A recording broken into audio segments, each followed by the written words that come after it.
Hello everyone, this is Crota giving you Game 4 in a series between MarineKing versus EmipreKas here on Cloud Kingdom, Terran versus Protoss. We have Kaz spawning on the top right hand side of the map as the green Terran player. Meanwhile, on the bottom left hand side of the map we have MarineKing spawning as the blue Protoss. So green Terran versus blue Protoss here on Cloud Kingdom. And I'm wondering what the strategy will be on a map like this. Now, Cloud Kingdom only has 2 spawning locations, and the standard metagame as of late has really been for Protoss players to try and go for a command center, or sorry, a Nexus first. Nexus first gives them a very strong economic advantage early on in the game.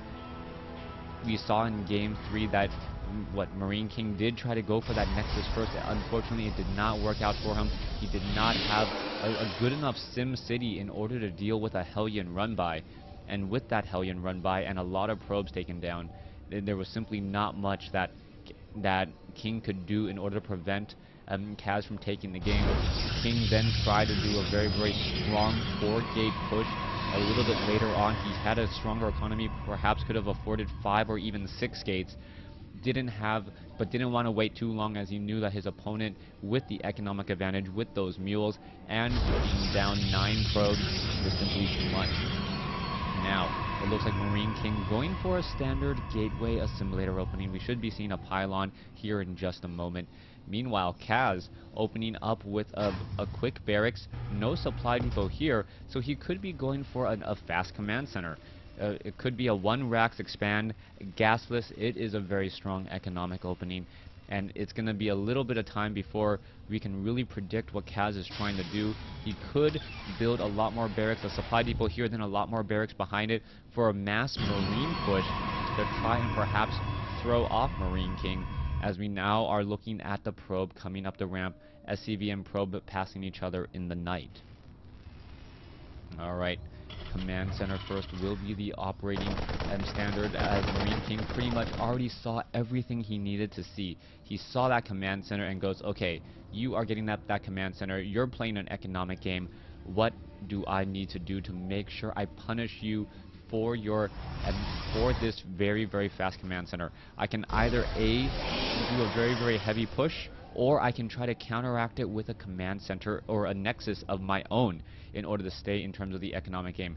You can see Kaz is sitting at 19/19 supply, currently supply blocked, now sitting at 20/17. We are going into a second barracks, but only 2 barracks right now, and this is looking to be a repeat of Game 1 from this series.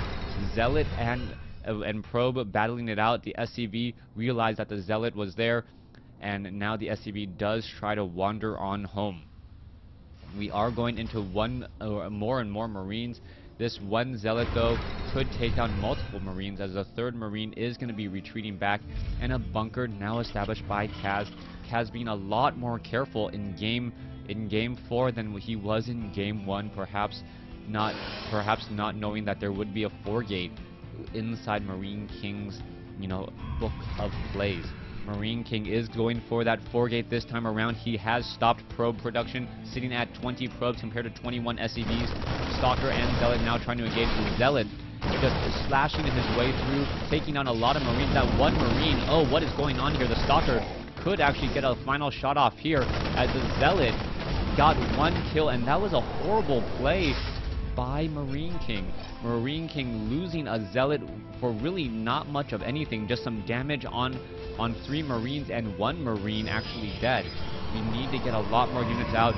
We are going into 4 Stalkers here. SCVs now need to repair. There is some SCVs now coming over here. The Stalkers, if they are smart, will just try and trade damage on a bunker for damage on shields. You can see the shields are regenerating here. A second proxy pylon now already set up. 34 supply over 42. Another Zealot being added. The Zealot needs to absorb a lot of that damage here, as we are now going into a Marauder inside the bunker as well. Here we go. Here's the engagement. SCVs, no sentries to prevent any repairing, and this could be the problem. SCVs are repairing this bunker very well, and it looks like it will finally get taken down. No, not going to get taken down, and this is the problem. Without sentries, you do not have a way of stopping these SCVs from repairing. Kaz now up very far ahead. pretty much 27 probes compared to 20. There are 3 mules. Here's another one. Kaz giving in a little bit of a smiley face, pretty much knowing that he has this game in the bag. SCV is being forced to just stick over here. Perhaps even on auto repair would be enough so that he doesn't have to do as much micro. Stalker's now coming in once more. The Marauder could just jump inside that bunker as well. Range of 7, always effective, as the Stalker gets hit before he is even within range. SCVs are ready to go. No sentries are being warped in.